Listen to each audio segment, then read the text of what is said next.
guys, Meredith Gorman here, and are you still not subscribed to Matt's channel? Well, if you're not, hit the subscribe button because he's giving out free picks each and every week. Hope you have a good rest of your day. UFC Sacramento, a fight night card. Hernandez versus Rodriguez. RoboCop, the nickname. Best nickname in the UFC. I do not care what you think. On paper, fairly solid card. I'm trying not to lie here. Main event I like. A couple other decent fights on the card, but hey, it's a fight night card. We know how it is. We'll talk the main card, most of the main card, 4 fights I'll talk about here. Like I always do, talk the market value, right? We focus here on the market mainly. A couple free picks as well, of course, and more. Link.me/system capping for all my socials. Got a website over there, resume, records, articles, and client opportunities. Currently handicapping the UFC, PGA, and of course the NFL. NFL Futures podcast out all month. I'm doing a different division every week. So already a couple out. We'll have AFC East out this weekend. So look out for that. Also season full year package on sale now for a lower cost it will be. So this is the best time to get on board. Guaranteed profit or refund. It's that easy. I do that on most of my packages. If it's like a longer term package, did that in the World Cup. Very nice World Cup there. So get on board. It's a no-brainer, right?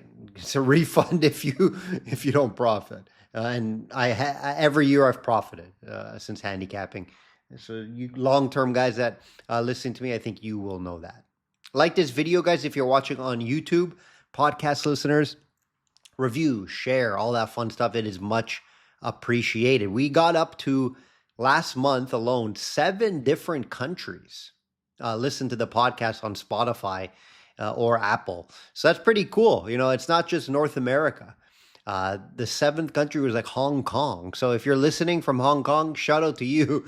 It's much appreciated. Obviously, 90% of the audience is Canada, North America, US, right? US, Canada. Then there's, can't remember off the top of my head now, but I know there was Spain, a few places in Europe, I think also up over in Nigeria. So shout out to everyone that listens. I want to continue to grow this podcast as much as I can. It's more of a word of mouth podcast. I have promoted a few times on different, ads and stuff like that, or with even fighters. They'll throw me on their stories on IG or whatnot, but it's never really worth it for the amount. You're paying like thousands of dollars for them to do that.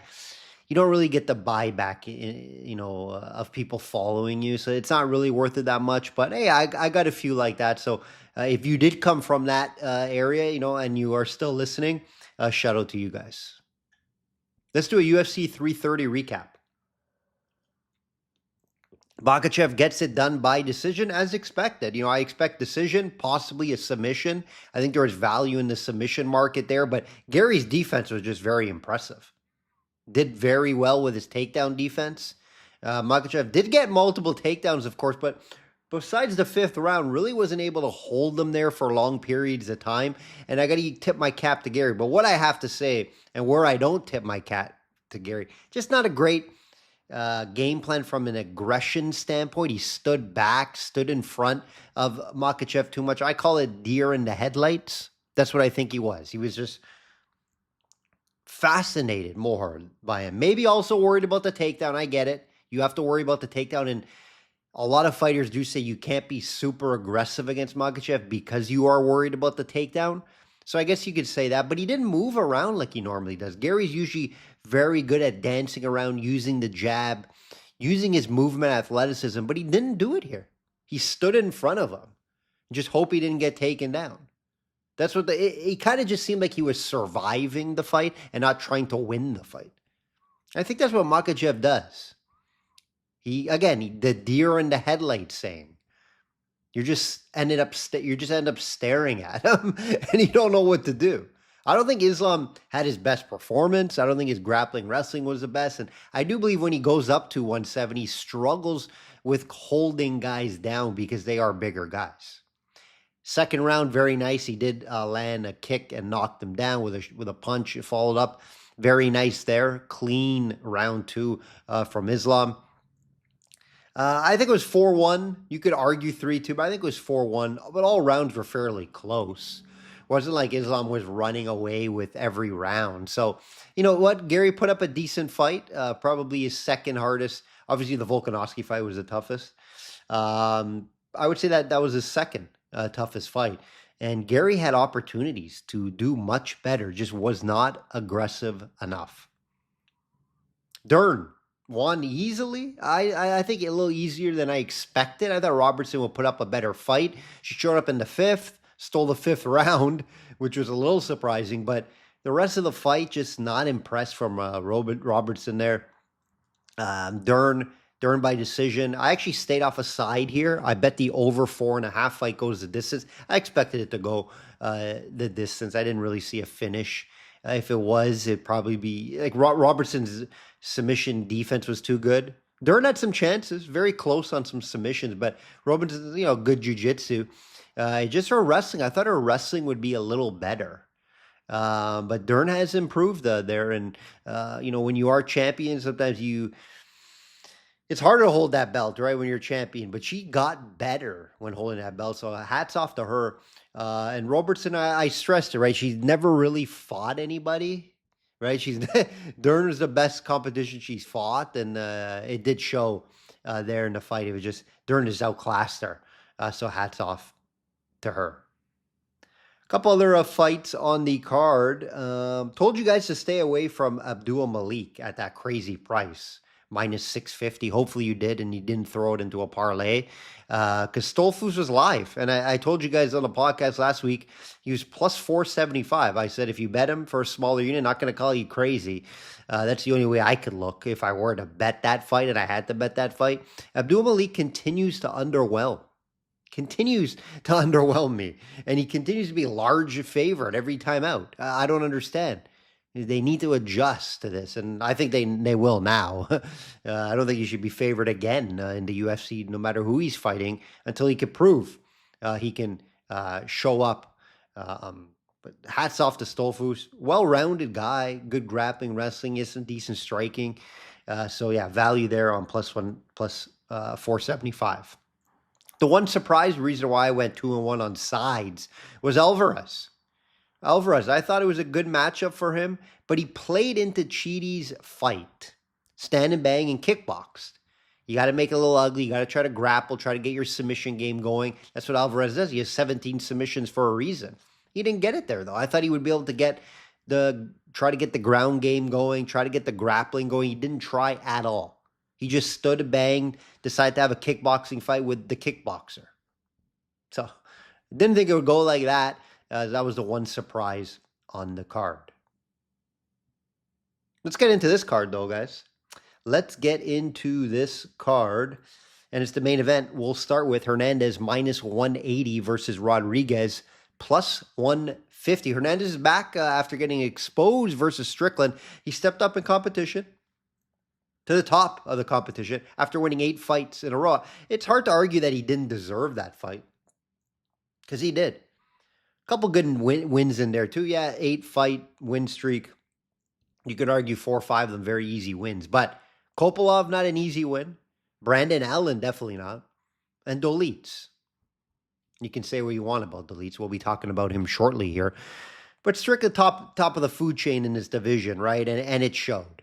I thought Hernandez would be able to get at least some wrestling going. He didn't even really throw it into the game plan. We know Strickland's takedown defense is very good, but Hernandez didn't really try. I think he only tried like 1 takedown. It was a terrible game plan, guys. And that has me worried here when I see minus 180 versus Rodriguez, who's not terrible takedown defense, 75%. Not known for his wrestling and doesn't really fight wrestlers if you look back at his resume, which does worry me a little bit.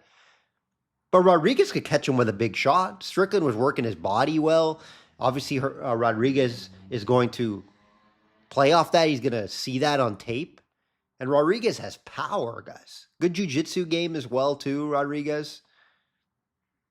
But how will Rodriguez look against the chain wrestler, right? Rodriguez won 3 in a row. Kopolov's also in there. Jack Hermanson, good win. This is his toughest test, though, yet, right? And Hernandez, this is not. This is a step down in competition. So keep that in mind. Rodriguez will have the striking advantage, will have the power advantage here. Just not the wrestling and grappling. So it's grappler, wrestler versus striker, yes. We know Hernandez struggled to get the fight down versus Strickland. He shouldn't struggle in this fight. Now, again, I can't even really say he struggled because he didn't try enough against Strickland. The game plan wasn't let's chain wrestle and try to get down the fight. Let's strike with Strickland. Why? Now, I know he's not easy to take down, Strickland. But you have to continue to try. You can't just try once or twice and be like, oh, it was hard. And Hernandez in his career showed that he was relentless with the takedown. So that was very confusing, that fight to me. What is he going to do here? Is he just going to try to strike with Rodriguez? It would be a bad game plan. So this is why I don't love this fight from a handicapping standpoint, why I won't be investing into this fight for clients. Is due to that. Even though I'm leaning Hernandez, but everything has to go right. He has to chain wrestle. He has to get that fight down to the ground consistently. And he has to avoid the power shots from Rodriguez. In my opinion, Rodriguez could only win this fight by KO or knockout. If it goes 5 rounds, that means Hernandez has been having success with the wrestling and getting the takedowns. So if you're betting Rodriguez, you take the finish prop, you can improve that big time. That plus 150, not bad. I think there's slight value at plus 150. However, you're going to prove it a ton if you take the finish. And I do believe that's the only way he wins this fight. Hernandez cardio advantage as well over Rodriguez here. So a couple things I like more than Rodriguez and why I could play Hernandez. But he's going to have to wrestle a ton here. That's how you're going to have to hope he wins this fight. Hopefully he goes back to that. Hopefully he's smart enough and his team's smart enough to know that's how he wins fights. He can't stand and bang. You saw what happened against Strickland. Rodriguez even throws harder. Not as much volume. Different striker than Strickland, of course. But Rodriguez has power. And could hurt Hernandez.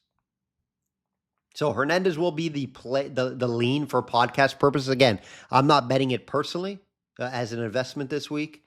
But I do lean his way. And if you do want to bet Rodriguez, I suggest take the finish prop to improve that price.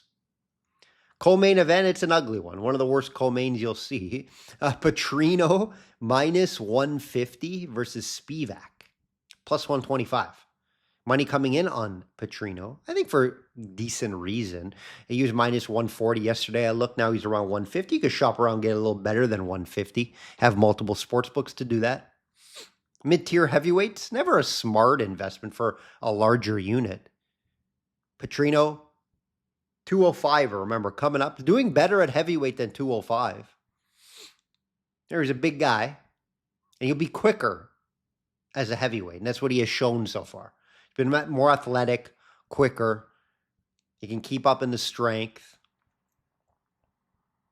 So that's why he's been having some success. Very low-level guys he's been fighting, though. Spivak, you can argue, will be his toughest test at heavyweight.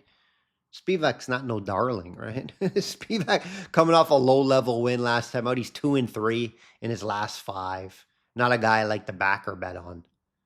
And it's not enough dog money here for me to get excited. You know, you could argue Spivak could win this fight. And maybe because he got his wrestling going. I think that's how he wins this fight.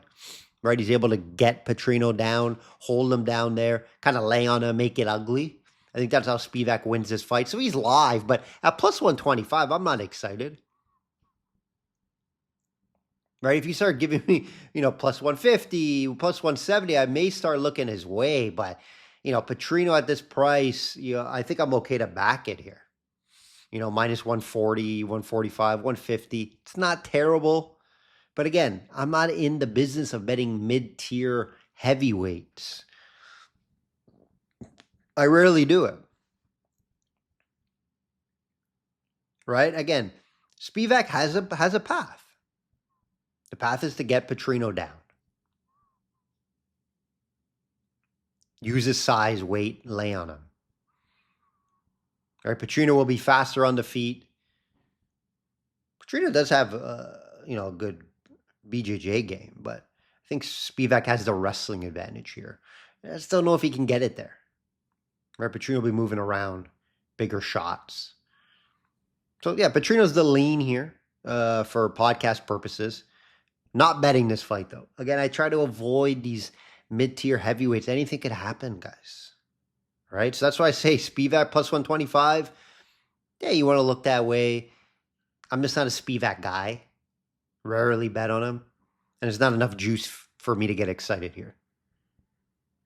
The Ritter is back. This should be the co-main. I don't know why it's not. Minus 400 versus Dolitz plus 310. Both guys coming off back-to-back losses, guys. Both guys heading in the wrong direction. All right, the Ritter, tougher path, of course. Braulio and Brandon Allen. Duncan and Hernandez for Dolitz. So, good competition on both sides. They're not losing to bums. Of course, we can't bet minus 400 here, right? You can't be betting minus 400 on the Ritter. Terrible market price here. So you have to look at an outcome here, and I lean the decision here. Both guys are fairly durable. Dolit's never been knocked out. Submitted once. The Ritter could submit him. There is that possibility. I think the Ritter could struggle getting Dolitz down to the ground. Dolit's very strong. Fairly well-rounded, but not great at anything.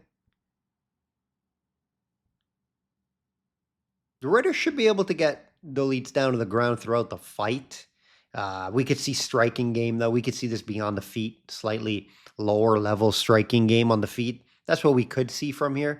But I expect the Ritter to get this fight down to the ground, possibly find a submission, but I'd lean the decision here. I think Dolitz is fairly durable, and he's good at hanging on in fights. Roman does not look great, guys, in his last two fights. Very limited in what he could do. Low volume. His wrestling game's not great. He's just strong. He kind of, if he gets a hold of you, he's difficult to get away from. Grappling's good. He does have a black belt. Just doesn't get the fights down to the ground as much as you would like to see. Keep in mind, this fight's at 205. Right? These are 185ers. These guys have been fighting at 185. Now they don't got to cut weight. Probably fairly similar size, right? There's not going to be much weight cutting here. It's good for them. But how are they both going to look at 205? We don't know. I believe Dolitz fought at 205 before. I'm pretty sure. I think he goes back and forth. The Ritter, though, I don't believe we've seen him at 205 yet. So keep that in mind, guys. The Ritter, cardio issues. He does slow down throughout the fights. That's also something that does concern me. Dolitz, we don't really see him in many. I don't think he really has cardio issues, to be honest, Dolitz. But the Ritter we have seen in the price. That's why I think this minus 400 price is off by the market. My favorite's probably the over 2.5 here. The submission is live, I believe. Don't see a knockout here, but the submission, the Ritter side, it could come, but I'm going to lean more 2.5 fight goes the distance would be my favorite play here. I think the Ritter gets it done. Improve that minus 400, play the decision. I think the submission is live around 25-30%. But I do believe this fight goes, to decision probably 70% of the time. Enough for me to back, but maybe not a larger unit.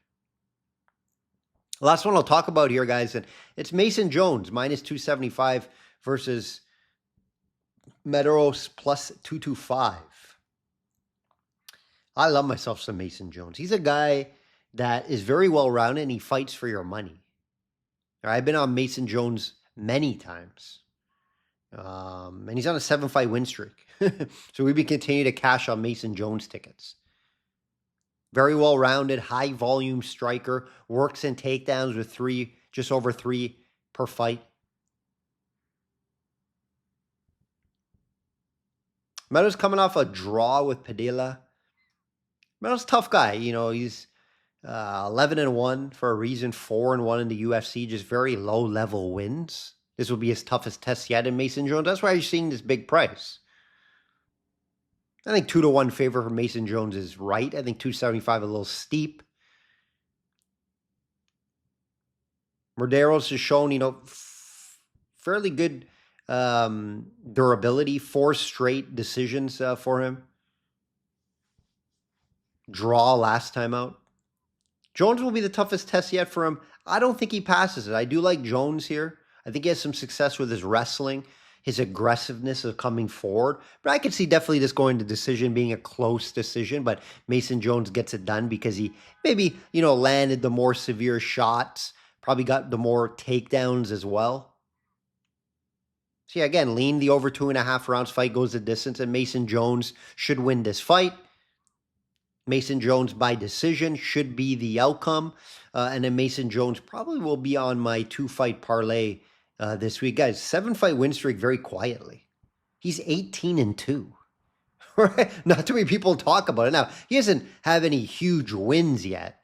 And this wouldn't be a big win either. So I think he needs to step up in competition if he gets a win here. Right? A ranked guy. Give him a guy. See how good Mason Jones really is. Because I don't know how. I don't know if he can fight those, top 15. He could top 10 guys. I don't think he's that good. I don't think he's ever going to be a title contender or anything like that. But I think he's a scrappy guy, very well-rounded, which always keeps him in fights, and he's been fairly durable. So I do like betting Mason Jones. You can see that 7-fight win streak. We're very profitable on Mason Jones. So hopefully that continues here because I will be betting Mason Jones this week in some capacity. That will do it, guys. That will do it. UFC Sacramento, back in Sacramento. I feel like they've been there last year, right? Or at least a few years ago. They go there quite often.